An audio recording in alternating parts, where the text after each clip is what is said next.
Film के starting में हम नतालिया नाम की एक लेडी को देखते हैं जो कि प्रेग्नेंट होती है और उसके डिलीवरी का टाइम भी हो गया था। तो वो अपनी मॉम अलीना के साथ एक हॉस्पिटल में पहुंचती है। रात का समय था तो वहाँ पर कोई भी डॉक्टर्स नहीं थे। तब एक लेडी नर्स उनकी मदद करती है और वो नतालिया की डिलीवरी करवाती है और नतालिया के बच्चे का जन्म होता है। लेकिन उसे देखकर वो सारे ही शॉक्ड हो जाते हैं क्योंकि वो बच्चा हवा में उड़ रहा था, वो भी खुद से ही। यहाँ किसी को समझ नहीं आ रहा था कि ये बच्चा हवा में कैसे उड़ रहा है। यहाँ नतालिया अपने बच्चे को खींचकर अपने पास लाती है और अपनी मॉम को कहती है कि जरूर ये एक एंजल है और हमारे यहाँ एक एंजल का जन्म हुआ है। लेकिन यहाँ उसकी माँ काफी एक्सपीरियंस लेडी थी। वो समझ चुकी थी कि ये बच्चा कोई एंजल नहीं बल्कि ये एक अबनॉर्मल बच्चा है और ये विदाउट ग्रेविटी का ही जन्म लिया है। वो नहीं चाहती थी कि इस बच्चे को लेकर कोई भी हंगामा क्रिएट हो या फिर कोई भी ब्रेकिंग न्यूज बने। तो वो नतालिया को और बच्चे को लेकर सीधा घर आ जाती है। घर आने के साथ ही वो अपनी बेटी नतालिया से पूछती है कि इस बच्चे का बाप कौन है। पर यहाँ नतालिया का जवाब था कि उसे कुछ भी याद नहीं है। तब एलिना अपनी बेटी नतालिया को समझाती है कि ये एक एबनॉर्मल बच्चा है और हमें इसे दुनिया से छुपा कर रखना होगा, वरना अगर किसी को भी इस बच्चे के गुण के बारे में पता चल गया तो इसे हमसे छीन लिया जाएगा और इस पर एक्सपेरिमेंट किए जाएंगे। इस बात को नतालिया भी समझ जाती है और फिर वो दोनों इस बच्चे का नाम सिलेक्ट करते हैं ऑस्कर। ये बच्चा सच में एक अनोखे गुण के साथ पैदा हुआ था, विदाउट ग्रेविटी के। जब कभी ये ऑस्कर को अकेला छोड़ती थी, ऑस्कर छत की दीवार से चिपक जाता था, तो उसकी नानी एलिना उसके लिए एक सेफ बेड बनाती है। साथ ही वो छत की दीवार को काफी सॉफ्ट कर देती है। वो उसमें चादर लगा देती है ताकि ऑस्कर को कोई भी चोट ना आए। यहाँ एलिस और नतालिया दोनों के मन में एक विचार होता है कि अगर ऑस्कर घर से बाहर निकल गया तो वो सीधा आसमान में उड़ जाएगा और वो दोनों उसे पकड़ भी नहीं पाएंगी। इसलिए नतालिया और एलिस दोनों मिलकर ऑस्कर का बहुत अच्छे से ख्याल रखती है। समय गुजरता है और ऑस्कर अब थोड़ा बड़ा हो चुका था। वो हमेशा घर में ही रहता था। टीवी में वो सुपर हीरोज की स्टोरी देखता था जिससे उसे लगता था कि वो भी एक सुपर हीरो है क्योंकि वो भी तो उनकी तरह उड़ सकता है। वो अक्सर अपनी माँ से पूछता है कि वो घर के बाहर क्यों नहीं जाता, लेकिन उसकी माँ उसे कोई जवाब नहीं देती।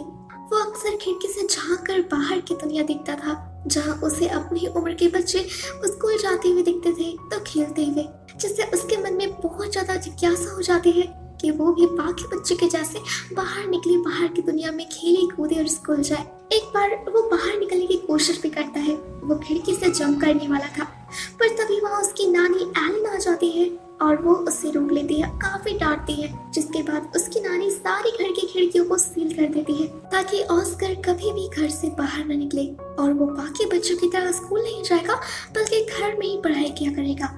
लेकिन यहाँ उसकी मॉम नतालिया वो काफी गुस्सा करने लगती है, ये कहकर कि कब तक वो ऑस्कर को इस तरह घर में छुपा कर रख सकते हैं, कभी ना कभी तो उसे बाहर निकलना ही पड़ेगा। तो अभी क्यों नहीं। नतालिया ऑस्कर के लिए एक जैकेट लेकर आती है और उसमें पत्थर को डालती है और उससे अपने साथ घर के बाहर ले जाती है। हालांकि यहाँ पर एलिना उसे ये करने से मना भी करती है पर नतालिया किसी की नहीं सुनती। वो ऑस्कर को बाहर ले जाती है और उसे कहती है कि तुम कभी भी अपने पैकेट से इन पत्थरों को नहीं निकालोगे, साथ ही कभी भी किसी को भी अपने इस पावर के बारे में नहीं बताओगे, वरना तुम कभी एक सुपर हीरो नहीं बन सकते।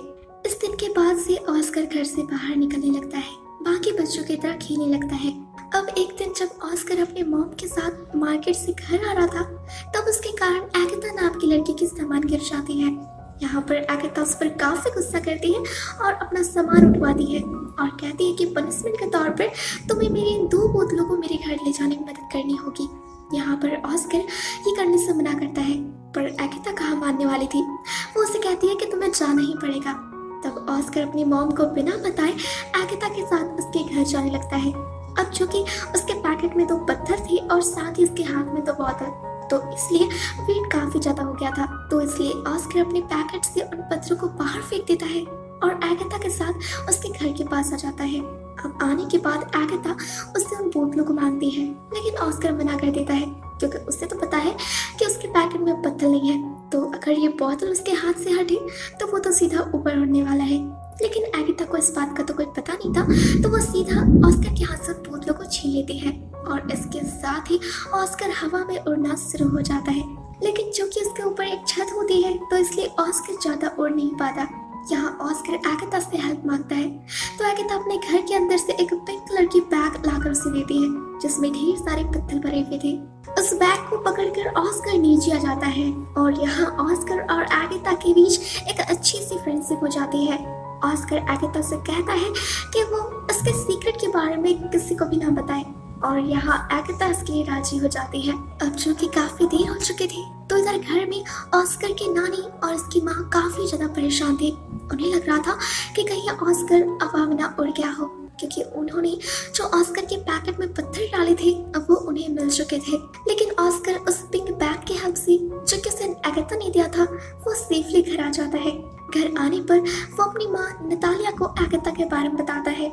यहाँ पर उसकी माँ उससे पूछती है कि कहीं तुमने अपने पावर्स के बारे में एगाथा को बता तो नहीं दिया, लेकिन ऑस्कर अपनी माँ से झूठ कहता है कि उसने उसे कुछ भी नहीं बताया है। उस दिन के बाद से ऑस्कर और एगाथा कई दिनों तक मिलते रहते हैं, खूब खेलते थे, साथ में मस्ती करते थे और एंजॉय करते थे। लेकिन एक दिन ऑस्कर की माँ को पता चल जाता है कि एगाथा को ऑस्कर के राज के बारे में पता है, तो उस दिन से ही वो ऑस्कर को एगाथा से मिलने से रोक देती है। एगाथा कई बार उसके घर भी आती है उससे मिलने, लेकिन नतालिया उसे घर के बाहर से ही भेज देती थी। ये सब कुछ देखकर उनके पड़ोसियों को लगने लगा था कि ऑस्कर की माँ और नानी उस पर अत्याचार करती है। ना तो वो उसे घर से बाहर निकलने देती है और ना ही स्कूल भेजती है बाकी बच्चों की तरह। तो वो सभी पुलिस के पास कंप्लेन कर देते हैं। तो अगले ही दिन पुलिस विजिट करते हैं ऑस्कर के घर पर। वहाँ वो उसकी माँ और नानी को वार्न करते हैं कि उन्हें कल से ऑस्कर को स्कूल भेजना ही पड़ेगा जैसे कि बाकी बच्चे जाते हैं। अगर ऐसा ना हुआ तो उन पर केस फाइल कर दिया जाएगा। तो ना चाहते हुए भी ऑस्कर की माँ और नानी को ऑस्कर को स्कूल भेजना ही पड़ता है। स्कूल में ऑस्कर की माँ भी उसके साथ ही जाती है। उन्हें ज्यादा समय नहीं लगता ये समझने के लिए कि ऑस्कर एक नॉर्मल लाइफ यहाँ पर नहीं जी पाएगा। कभी न कभी उसकी असलियत सामने आ ही जाएंगी। ये जानकर उन दोनों की आंखों में आंसू भर आते हैं और वो डिसाइड कर लेते हैं कि वो इस जगह को छोड़कर एक सुनसान जगह पर रहने चले जाएंगे। वो पूरा परिवार उसी दिन उस घर को छोड़ देता है और जंगलों के बीच एक सुनसान इलाके में बने घर में रहने आ जाते हैं। समय गुजरता है और हम देख पाते हैं कि ऑस्कर अब यंग हो चुका है। उसकी नानी अब नहीं रही थी और उसकी माँ काफी ओल्ड हो चुकी है। यहाँ ऑस्कर का वही लाइफ है, घर में ही रहना, सिर्फ घर में ही रहना। ऑस्कर अपनी इस लाइफ से बिल्कुल तंग हो चुका था, लेकिन इस निराशा भरी जिंदगी में उसके पास एक छोटी सी आशा थी, वो बैग जो कि उसे एगाथा ने दिया था। उसने अभी भी अपने पास उसी बैग को रखा था। वो कभी भी अपने से दूर नहीं होने देता था उस बैग को, यहाँ तक कि सोने समय भी नहीं। इस घर में ऑस्कर और उसकी माँ बहुत ही प्यार से रह रहे होते हैं, लेकिन ऑस्कर अपने इस लाइफ से बिल्कुल पक चुका था। वो सोचता है कि क्या हो जाएगा अगर दुनिया को उसके पावर्स के बारे में पता चल गया। वो भी फेमस हो जाएगा जैसे कि बाकी सुपर हीरोज हैं। उस पे किताबें लिखी जाएंगी, मूवीज बनेंगे और वो पूरी दुनिया में छा जाएगा। लेकिन ऑस्कर की माँ ऐसा बिल्कुल नहीं चाहती थी। उन्हें लगता था कि अगर ऑस्कर के इस राज के बारे में पता चल गया तो ऑस्कर उनसे दूर हो जाएगा। तो वो समझाती है ऑस्कर को और ऑस्कर इस बात को मान भी लेता है। लेकिन जल्दी उसका ये सब्र टूट जाता है और वो एक दिन अपनी माँ को इस घर को छोड़कर चला जाता है। घर छोड़ने के बाद वो सीधा एक मैजिक शो में जाता है जहाँ पर लोगों के टैलेंट को दिखाया जाता था।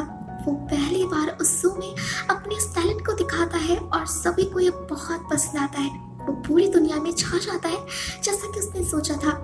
यहाँ पर उसकी माँ उसे कॉल करके उसे मना भी करती है और उसे घर आने को कहती है, पर ऑस्कर कहाँ मानने वाला था। उसके सपनों को तो अभी पंख ही लगे थे। वो अपनी माँ की एक नहीं सुनता और इसी राह पर आगे बढ़ता है। वो डेविड नाम के एक आदमी से मिलता है जो कि एक कॉन्टेक्ट एजेंट था। यहाँ डेविड ऑस्कर से कहता है कि वो उसे पॉपुलर बनने में मदद करेगा और वो दोनों शोज करके बहुत पैसे कमाएंगे और बहुत पॉपुलर हो जाएंगे। यहाँ पर डेविड ऑस्कर को एक बड़ा सा घर देता है, साथ ही वो एक कॉन्ट्रैक्ट पर ऑस्कर से साइन करवाता है। उस दिन के बाद से ही ऑस्कर बहुत सारी शोज करता है, अपने टैलेंट को दिखाता है और वो रातों ही रात फेमस हो जाता है। वो एक सेलिब्रिटी बन चुका था। उसे द मैन विदाउट ग्रेविटी का नाम दिया जाता है। ऑस्कर अपने इस काम से बहुत ज्यादा खुश था और वो इससे बहुत सारे पैसे भी बनाता है। लेकिन कुछ समय बाद ही उसे रियलाइज होता है कि वो जो कर रहा है वो ऐसा नहीं बनना चाहता था। उसने जो सपने देखे थे बचपन में सुपर हीरोज के, अब वो ये नहीं है। वो तो बस कठपुतली बनकर रह गया है, कभी किसी फोटो शूट में तो कभी किसी सूमी। हालांकि ऑस्कर पर कई सारे मैगजीन छपती है, डॉक्यूमेंट्री बनती है और वो पूरा फेमस भी था। अब एक सूमी ऑस्कर एक एंजल बनता है। खुद को इस रूप में देखकर ऑस्कर को बहुत गुस्सा आता है और वो उस सूमी लोगों को काफी बुरा भला कहना शुरू कर देता है, क्योंकि लोग तो उसे देखकर सिर्फ एंजॉय कर रहे थे, लेकिन उस पर जो बीत रही थी वो खुद ही जानता है। उस दिन वो डिसाइड कर लेता है कि वो ये सब कुछ छोड़ देगा। तो वो उसी दिन अपनी मॉम और एजेंट डेविड को कहता है कि अब वो एक काम छोड़ना चाहता है, अब बस हो गया।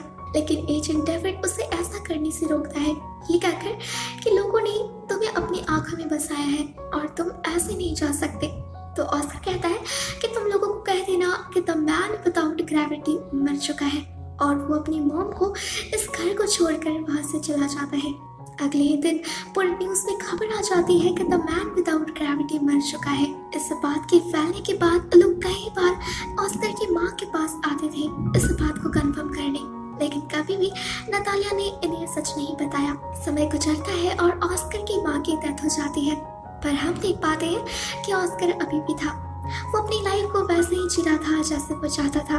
उसने दाढ़ी बढ़ा ली थी, नाम बदल लिया था और वो व्हील चेयर पे था ताकि किसी को भी उसके बारे में पता न चल सके। वो एक होटल में रिसेप्शन का काम करता था जिसे वो काफी एंजॉय करता था।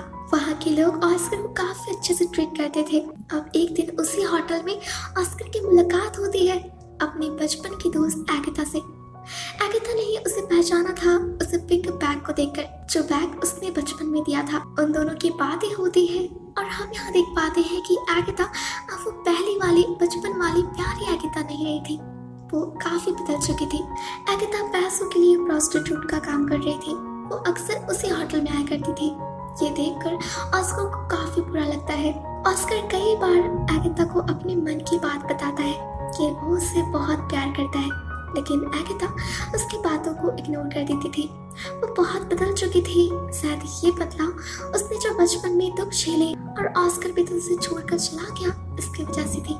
पर समय गुजरने के साथ एगाथा भी ऑस्कर के इन फीलिंग्स को समझती है और वो दोनों शादी कर लेते हैं, जिसके बाद वो उसी घर में, वही बचपन वाले घर में रहने जाते हैं और बहुत ही प्यार से रहना शुरू करते हैं। और यहीं पर ये फिल्म खत्म हो जाती है। तो गाइस, मुझे उम्मीद है कि आपको इस फिल्म की एक्सप्लेनेशन बेहद पसंद आई होगी। आप सभी से रिक्वेस्ट है कि मेरे चैनल को सब्सक्राइब कर लिए, वीडियो को लाइक और एक अच्छा सा कमेंट करना बिल्कुल भी मत भूलिएगा, ताकि मुझे आपके लिए ऐसी ही मूवीज बनाने की मोटिवेशन मिल सके।